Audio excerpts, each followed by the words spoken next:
up.nic.in हमारी जो website है विभाग की, उस पर अपलोड हो चुकी है। उसे आप एक्सेस भी कर सकते हैं, देख भी सकते हैं। आप वहाँ देख पाएंगे कि अनंतिम, मैंने बोला अनंतिम, ड्राफ्ट नोटिफिकेशन जिसको कहते हैं, इसमें ड्राफ्ट नोटिफिकेशन किया गया है, जिसमें आपत्तियां देने के लिए 1 सप्ताह का समय दिया गया है और 6 तारीख तक में, यानी कि 6 अप्रैल तक आपत्तियां शाम 6 बजे तक आपत्तियां दी जा सकती हैं। जो हमारा स्थानीय निकाय का निदेशालय है सेक्टर 7 गोमती नगर विस्तार में, वहां आपत्तियां लेने की व्यवस्था हम लोगों ने की है। आप लोगों को मालूम है कि राज्य में 762 नगर निकाय हैं, जिनमें 17 नगर निगम, 200 नगर पालिका परिषद और 545 नगर पंचायतें हैं।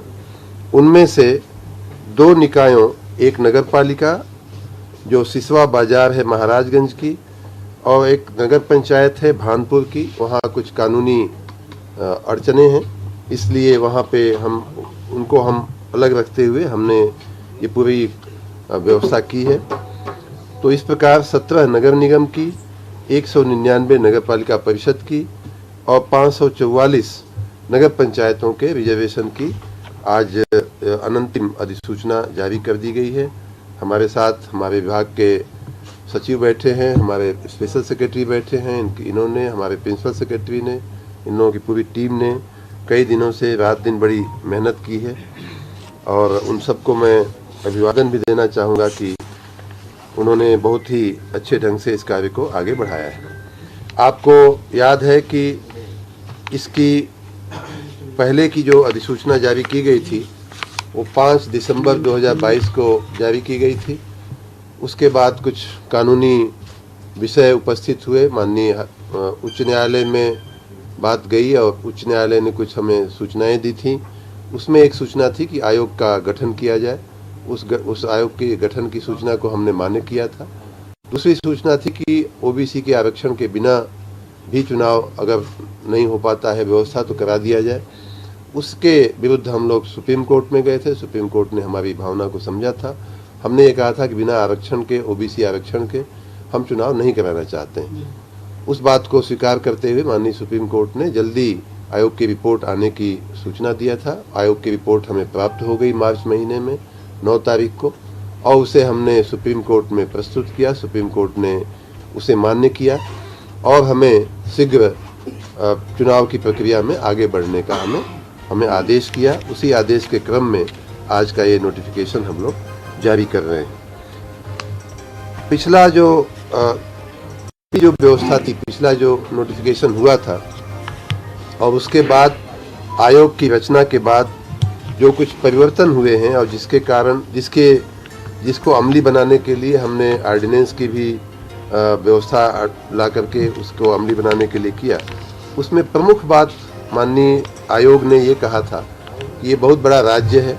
कई जगह हम लोग गए तो कई जगह पे लोगों को आरक्षण को लेकर के कुछ असंतोष, कुछ शिकायतें रहीं कि एक ही प्रकार का आरक्षण हमेशा चलता रहता है, या यहाँ इस जाति का बहुलता है लेकिन इस प्रकार का आरक्षण होता है। इस प्रकार की असंतोष की बातें आयोग के ध्यान में आई थी। इसलिए उन्होंने एक बड़ा परिवर्तन का सुझाव देते हुए ये कहा कि अभी तक नगर निगम, नगर पालिका परिषद और नगर पंचायतों का जो चुनाव है वो पूरे राज्य को एक यूनिट मान करके होता आया है वर्षों से, दशकों से। जब से ये चुनाव की प्रक्रिया राज्य में शुरू हुई है, जब से हमारे अधिनियम बने हैं, तब से यही प्रथा चलती आ रही थी। लेकिन बहुत बड़ा राज्य है, इसमें अगर इसको स्टेट की जगह रीजनल लेवल पे हम अगर इन सीटों की गणना, आरक्षण की व्यवस्था को के मापदंड को हम ले जाएं तो शायद संतोष ज़्यादा बढ़ेगा।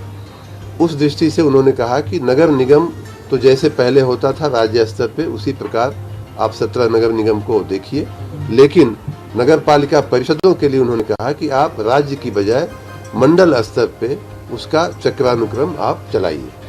उसी प्रकार नगर पंचायतों के लिए उन्होंने कहा कि जिले स्तर पे उसका चक्रानुक्रम चलाना चाहिए। साथ ही उन्होंने कुछ और भी जो बातें कही थी उन सबको आमेज करते हुए लेते हुए हम लोगों ने ऑर्डिनेंस की व्यवस्था की और आज ये उसी के आधार पे आज ये अनंतिम अधिसूचना जारी की गई है। आपको जिस बात में ज़्यादा इंटरेस्ट होगा वैसे तो आपको जानकारी अब मिल ही चुकी है, लेकिन फिर भी इस पूरी व्यवस्था के तहत नगर निगम आगरा का जो प्रस्तावित आरक्षण है वो एससी वोमन का है, झांसी का एससी का है जनरल, वृंदावन का अनरिजर्व मतलब अनारक्षित है, अलीगढ़ का अनारक्षित है, फिरोजाबाद का ओबीसी वोमन है, मेरठ का ओबीसी है, प्रयागराज का अनरिजर्व मतलब अनारक्षित है, अयोध्या का अनारक्षित है, सहारनपुर का ओबीसी है, गाजियाबाद वोमन जनरल है, लखनऊ वोमन है, कानपुर भी महिला है, मुरादाबाद अनारक्षित है, गोरखपुर अनारक्षित है, वाराणसी अनारक्षित है, बरेली अनारक्षित है, शाहजहांपुर ओबीसी महिला है।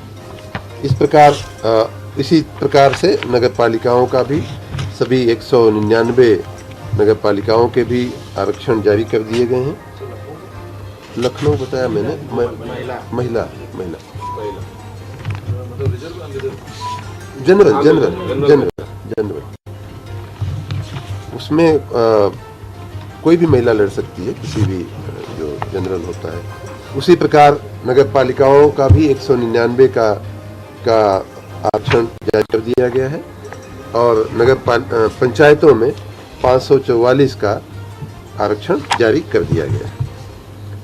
इस पूरी प्रक्रिया की कुछ जो हाइलाइट्स हैं वो मैं आपको बताना चाहूँगा कि ये जो आयोग ने जो परिवर्तन करने का जो सुझाव दिया वो करने से क्या फायदे होते दिख रहे हैं या क्या बेहतरी होती दिख रही है, उसमें पहले 39 जनपदों में अनुसूचित जाति का कोई प्रतिनिधित्व नहीं था, जो पहले की व्यवस्था थी। नगर पंचायत की मैं नगर पंचायत की बात कर रहा हूँ। तो नगर पंचायतों में से 39 जनपदों में अनुसूचित जाति का कोई प्रतिनिधित्व नहीं था। अब जो है उसमें काफ़ी ऐसे जनपदों में काफ़ी कमी आई है और अब मात्र 14 जिले ऐसे बचेंगे 39 की जगह जिनमें ये समस्या रहेगी। पहले अनुसूचित जनजाति के लिए सिर्फ 1 सीट आवंटित हो पाई थी, अब 2 सीटें, वैसे उनकी पॉपुलेशन कम है राज्य में, इसलिए ऐसा। सभी वर्ग की महिलाओं के लिए पूर्व में 182 सीटें आरक्षित थीं, अब 209 सीटें आरक्षित हो रही हैं नगर पंचायतों में। और अनंतिम अधिसूचना की दृष्टि से अगर देखा जाए तो 269 सीटों में आरक्षण में परिवर्तन हो रहा है नगर पंचायतों में, मतलब काफ़ी सीटों में परिवर्तन हुआ है।